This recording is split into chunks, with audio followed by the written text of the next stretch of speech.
महात्माओं को पहले तो मैं वर्णन करता हूँ, नमस्कार। अब भीमपुत्र टेक्सास वाला गायकवाड़, ये भीमपुत्र उपाधि जो है ना, ये तो सब डॉक्टर बाबा साहब अम्बेडकर की विचारधारा उनके पूर्ण पुत्र भरी हुई है, उनकी आदत और उनके अखलाक सारे भले इसीलिए तो मिली हुई है। अब इनके पास में एक और वारसा है, इनके पास में है सत्य शोधक महात्मा ज्योतिबा फुले। अब महात्मा ज्योतिबा फुले द्वितीय क्योंकि ये जो क्रांतिकारी विषय है, ये हम तुम है ना कहीं बात नहीं कर सकते, वाले साहब समझ सकते हैं बात, और इनकी वजह से आज हम जैसों को कुछ बोलने का मौका मिला। और सर, और ऐसे ये जो शिवोत्सव है, यही पहले था जिसको आज यहाँ पर इन्होंने ऐतिहासिक दमोह पर शुरू किया, और इनका संकल्प है अगले साल सारे महाराष्ट्र के अंदर में करें। और कुछ दिन पहले दादा का फोन आया, देखिए मुझे बात करना नहीं आता है, जो भी आता है टेक्सास दादा ने सिखाया है। कुछ दिन पहले फोन आया और उन्होंने कहा कि धन्यवाद भाई, आपको स्वराज्य में मुस्लिम बांधवान से योगदान, इस विषय पर कुछ व्याख्यान करना है। अब दादा मैं कर पाऊंगा? बिल्कुल कर पाएंगे, करो। अब मैं खड़ा हूँ आपके साथ, जो आता है जैसा आता है उस वक्त को समझने के लिए अपने को उस वक्त का जो गांव की हालत थी उसको जानना थोड़ा जरूरी है। उस वक्त में क्या था साहब, छोटी छोटी रियासतें थी, जैसे यहाँ आदिलशाह है, ये कुतुब शाह है, ये वो है मुगल है। तो गांव का जो सिस्टम था वो चलता था सिर्फ दो लोगों पर, एक था कुलकर्णी और एक था पाटिल। ये लोग क्या करते थे कि हर साल में शेर का जो लगान है, जो फसलें बनती थी, जबरदस्ती उनके पास से वसूल करना। मान लीजिए एक बंदे के पास में एक 4-5 एकड़ खेती है, उससे बोलेंगे आपके उसको देना है 5 गोली जवाब देना। अब वो देना होता था एक, और उसमें होशियार जो है पढ़ना लिखना जानने वाला वो लेता था 3, पाटिल साहब को लेता था 1, वो मर गया, 5 को था उसको देना पड़ा। और तरस थे सारे, तरस थे, और हालत एक सब बस से बदतर जा रही थी। और यहाँ पर हुकूमत किसी की भी हो, जैसे चलते हर वक्त में लड़ाइयाँ होती थी, और फौज कभी यहाँ से वहां जा रही है। अभी वो फसल आई हुई है, फसल के अंदर से उनका फौज चली जा रही है और रौंदते हुए। अब एक किसान से आप पूछ सकते हैं उसकी फसल के बारे में, वो अपने बच्चे की तरह है ना उसको पढ़ाता है, और जब वो मुंह तक आया रहने वाला उसको आप रौंद देंगे घोड़ों के टापों के तले, तो आप सोच लीजिए उसका क्या। तो इसी मामले से ना सारा प्रॉब्लम में थे, सारे लोग परेशान थे। और ये हमारे राजमाता जिजाऊ बहुत पहले से देख रहे थे इस स्थिति पर, कुछ करने की स्थिति में नहीं थे। जब उनके पास में पावर आया, जब हमारे छत्रपति शिवाजी महाराज का जन्म हुआ, उस वक्त में उन्होंने जो ट्रेनिंग उनको देना है, एकमेव गुरु शिवाजी महाराज के, एकमेव गुरु राजमाता जिजाऊ, बाकी सब बकवास। अब उन्होंने राष्ट्रभक्ति को और ये शोषित वंचितों की समस्याओं को इनमें कूट कूट कर भरा। तो ये आए राजा बने ऐसे, जिनको पूरी दुनिया मानती है यार। ये जो महापुरुष है ना, इनको है ना एक साजिश के तहत है ना एक चौकट के अंदर में कैद किया गया कि ये बस इतने लोगों के, कि वो ऐसे थे, वो मुस्लिम विरोधी थे। अब मुस्लिम विरोधी कैसे रहेंगे साहब? इनके जो दादा थे ना, मालोजी राजे भोसले, ये अहमदनगर के अंदर में है ना एक दरगाह है, जो दरगाह का नाम है शाह शरीफ, आज भी दरगाह है। वहां के निस्सिम भक्त थे वो, उन्हीं के नाम पर उन्होंने अपने बेटे, उनका नाम, 2 बेटे थे उनको, शाहजी शरीफ जी, शाहजी शरीफ जी उनके नाम पर रखा। अगर वो विरोधी होते क्या ये नाम रखते? फिर ऐसे शाहजी महाराज की संतान थे हमारे छत्रपति शिवाजी महाराज। अब जब शिवाजी महाराज का वक्त आया तो शिवाजी महाराज के विचार क्या थे, क्यों मानते हैं लोग इनको, क्यों एक लोग है ना ये मावड़ा लोग इन पर मरने के लिए क्यों तैयार हुए, क्या बात थी, देखना चाहिए ना हमको। सिर्फ अब उन बस बड़ा राजा था, क्या बड़ा राजा था, क्या बड़प्पन था, वो देखना बहुत जरूरी है। वो राजा ऐसा था साहब, उन्होंने एक जगह पर मेरे ख्याल से वो निपान के पास में एक किला है बालेवाड़ी एक किला है, जहां की किलेदारी सावित्रीबाई देसाई किलेदारी थी लेडीज, जिन्होंने मराठा सेना के साथ में 27 दिन तक युद्ध किया। बाद में हार मान गई। हार मानने के बाद में जो वहां के जो सिपह सालार थे, जो हेड थे, उन्होंने उस पर अत्याचार किया। अत्याचार करने के बाद में जब शिवाजी महाराज को पता चला था, क्योंकि सॉरी पे थे वो वहीं थे, वहीं से फौरन पहुंचे। वहां पहुंचने के बाद में अपने सिपह सालार को आके फोड़ दी उसकी, और जब तक जिंदा मारे नहीं उसको खत्म नहीं किया उनको। उसी किले के अंदर में उसकी मौत हुई, तड़प तड़प के, मतलब जैसे रहा वैसे रहा, सड़ सड़ के मरा। ये थे हमारे। अब ये खबर जब मावड़ के अंदर में फैली, पहले जमाने में ऐसा जब सेना यहाँ आया करती थी ना, तो वो देखा नहीं करते थे कि क्या है, कि किसी लड़कियां घूम रही हैं, उठाओ लो अत्याचार करो उन पर, ये सब चलता था पहले। अब जब हमको राजा ऐसा मिला कि अपने आदमी ने किए हुए गुनाह को उन्होंने वहीं सजा दे दिया, तो कितना खुश होंगे वो, और अपने आप को कितना धन्यता महसूस करेंगे, फिर ऐसे राजा के लिए मरेंगे नहीं। अब ये तो हुआ औरतों की इज्जत के ताल्लुक से। और एक बात, कल्याण के सूबेदार की बहू कल्याण पर सवारी करे महाराज ने और जीत हासिल की। जीतने के बाद में है ना, रायगढ़ अपनी राजधानी थी, वहां पर वो सारा सामान लाया गया, उसके साथ में उसके बहू को भी, कल्याण के सूबेदार की बहू को भी, जो काफी खूबसूरत थी, उसको लाया गया और महाराज के सामने पेश किया गया। महाराज ने उस खूबसूरत मुस्लिम बहू को देखा, देखते के साथ में उनके तारीफी अल्फाज हैं साहब। उन्होंने कहा, वाह, अगर हमारी माता, हमारी माँ ऐसी खूबसूरत होती, ऐसी गोरी होती, तो हम भी ऐसे गोरे होते। वो एक परधर्मी है, जिस तरीके से चित्र बताया गया, परधर्मी औरत, दुश्मन की औरत, उसके अंदर में अपनी मां को देखने वाले हमारे छत्रपति शिवाजी महाराज। और छत्रपति, इसके बारे में कुछ बोलना चाहता हूँ। छत्रपति लफ्ज है ना, सिर्फ शिवाजी महाराज तक की, आप कहीं दूसरी बात कहीं सुना नहीं है।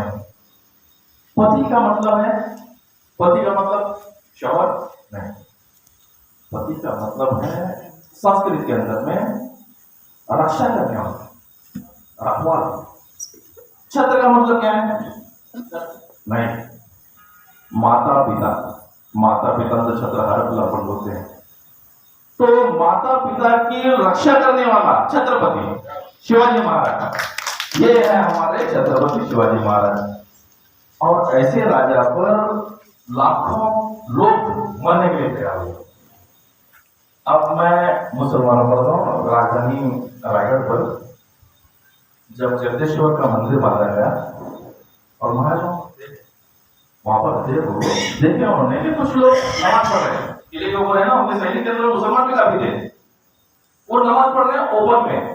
अब मैं एक बात आपको बता देता हूँ कि हमारे यहाँ जमीन पर आप सिर्फ जमीन का पाक होना जरूरी है, ओपन में नमाज पढ़ सकते हैं।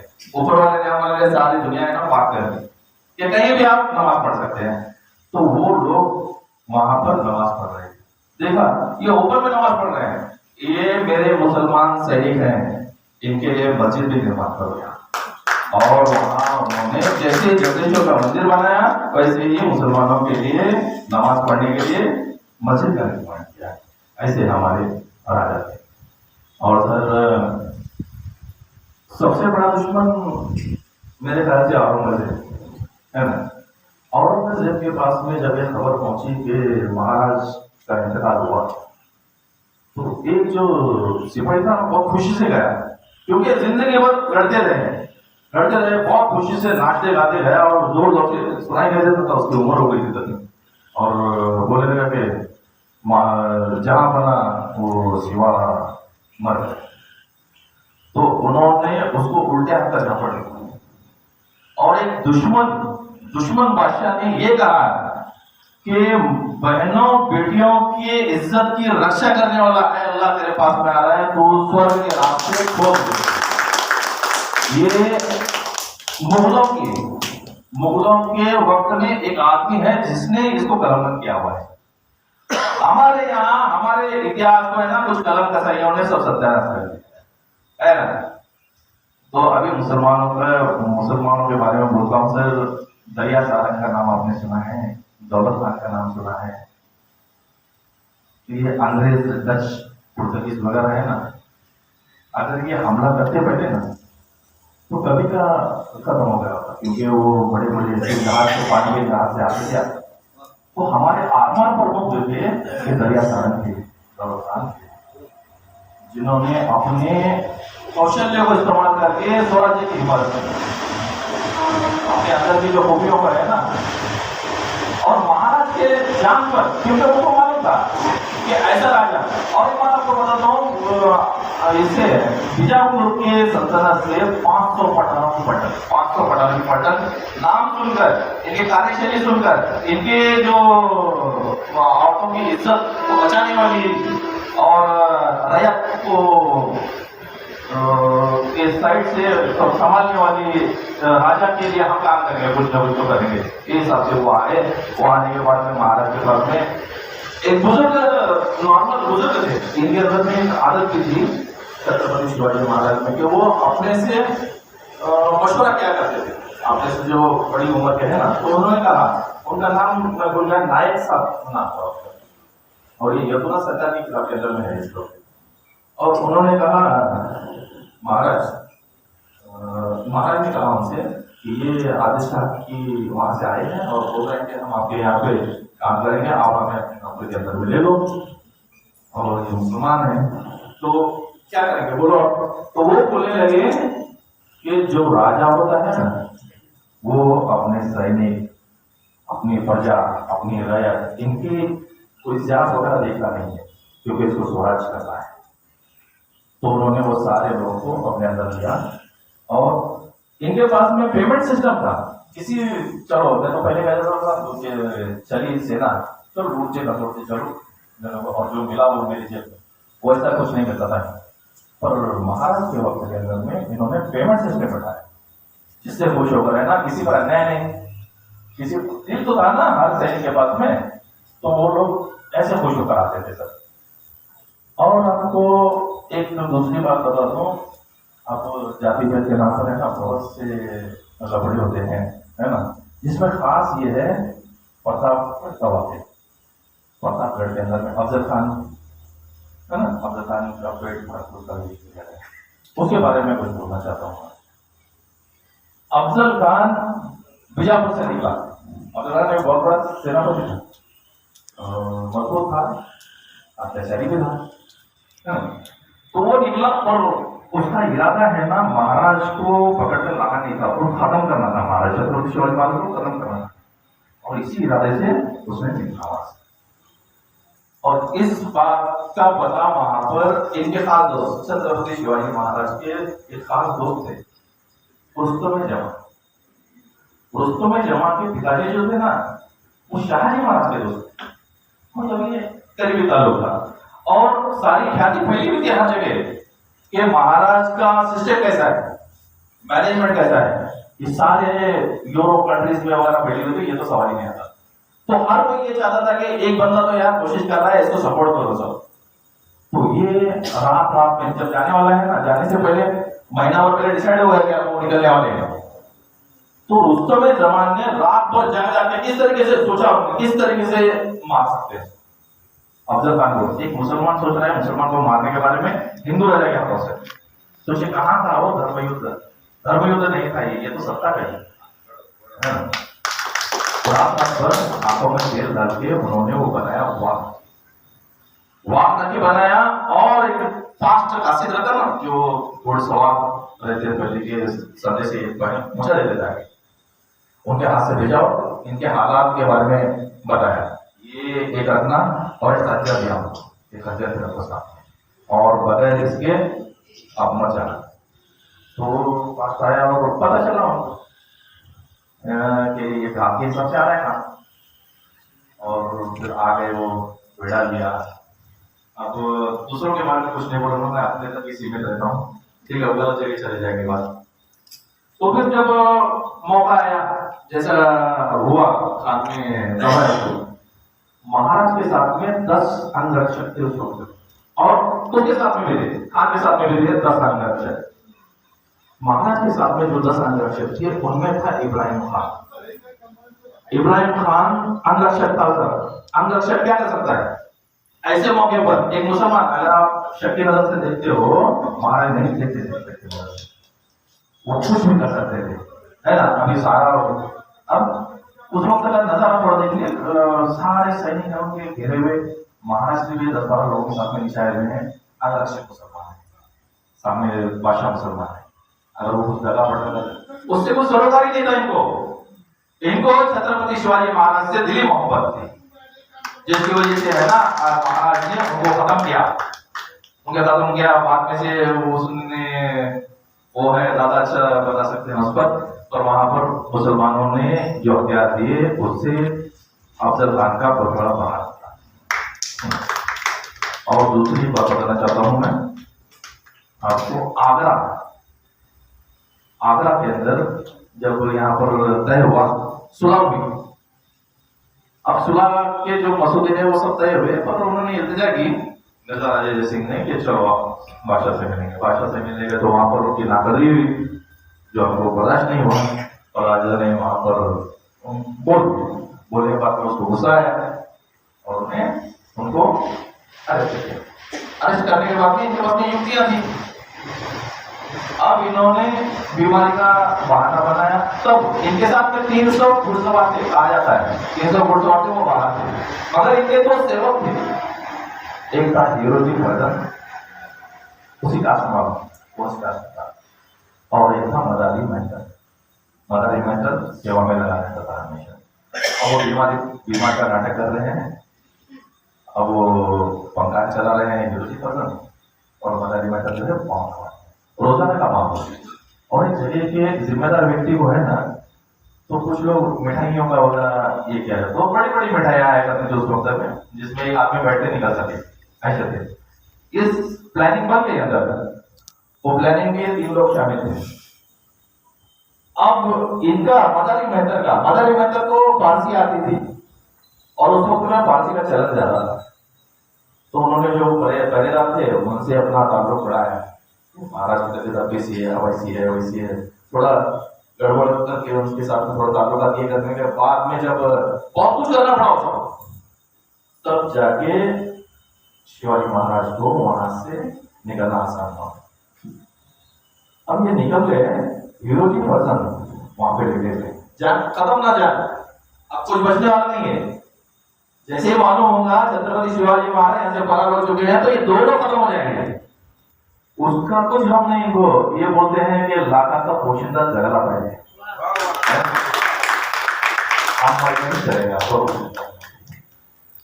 तो ऐसी सारे इनके दिलों के अंदर की ये जज्बा है इनके अंदर। और एक वाकया है, वेड़ा वीर दौड़ले साथ, मराठे वीर दौड़ले साथ, आपको पता है उसके अंदर का एक सिद्धि जिला था। इन 7 लोगों के अंदर में एक सिद्धि हिलाल जो मुसलमान था। सिद्धि हिलाल भी उस वक्त की स्टोरी थोड़ा सा बताता हूं मैं आपको, कि सामने 15,000 का लश्कर है, इनके पास में घूमता है। इनकी कुछ गलतियां थी जिससे छत्रपति शिवाजी महाराज नाराज थे कि मैंने तुमको बोला था जब तुमने फतेह हासिल की, उसके बाद में मैंने बोला था उनको खत्म करो, वो बहलोल खान उनका सरदार था, उसको खत्म करो, मैंने बोला था। पर ये कैसा है, गरीब मावड़े, दिल में नरम इनका, तो इन्होंने उसको पकड़ लिया कि भाई जा बहुत रोने लगा, गिड़गिड़ाने लगा, तो बैलों का मुंह ने छोड़ दिया, मैं क्या पढ़ाऊंगा। अब वो वापस से घूम के आया ज्यादातर लोगों को लेके। अब इनके पास में लोग कम थे, इन्होंने वो कर्नाटक की सीमा के पास में वहीं पे रुके रहे, कुछ लोग कम थे। तो महाराज ने पत्र भेजा, इन्होंने भेजा कि तुम मत भेजो वापस से, मेरे को और सैनिकों की जरूरत है। अब राजा और गुस्सा हो गए और उन्होंने खत लिखा कि किसी तरीके से उसको खत्म करो, वरना मुझे मुंह ना दिखाना। अब ये ऐसे राजा के जबान से ऐसे अल्फाज़े इनको है ना दिल पर आघात कर, ये इन्होंने जितने लोग बचे थे ना, इनकी जो सेना थी 1000 कुछ, उसको वापस भेजे, चलो तुम निकल जाओ। और इन्होंने ये 7 लोगों ने आपस में मशवरा किया, किसी को जाना है जा सकते हैं, तो किसी के भी कदम करवाए हैं। अब सामने 15,000 का लश्कर है और ये 7 लोग हैं, और जाना है और मरना है, जिंदा नहीं आना है, जिंदा आ भी नहीं सकते। उसमें थे प्रतापराव गुजर, जिनका नाम अक्सर आता है, सिद्धि लाल कोई नहीं आता। अब ये हम बार बार ऐसे प्रोग्राम देंगे, ये सब मालूमात बोलेंगे, तो सारी जो खाई है ऐसा जाति भेद की खाई, खासतौर से मुसलमानों को जो बदनाम किया जा रहा है कि मुस्लिम विरोधी, महाराज मुस्लिम विरोधी, पता नहीं कैसे लोगों ने कलम कसा, इन्होंने कुछ इतिहास लिखा हुआ है। बात हम इतिहास रचने वाले, हम इतिहास को हम रचेंगे, लिखेंगे कौन, बोलो।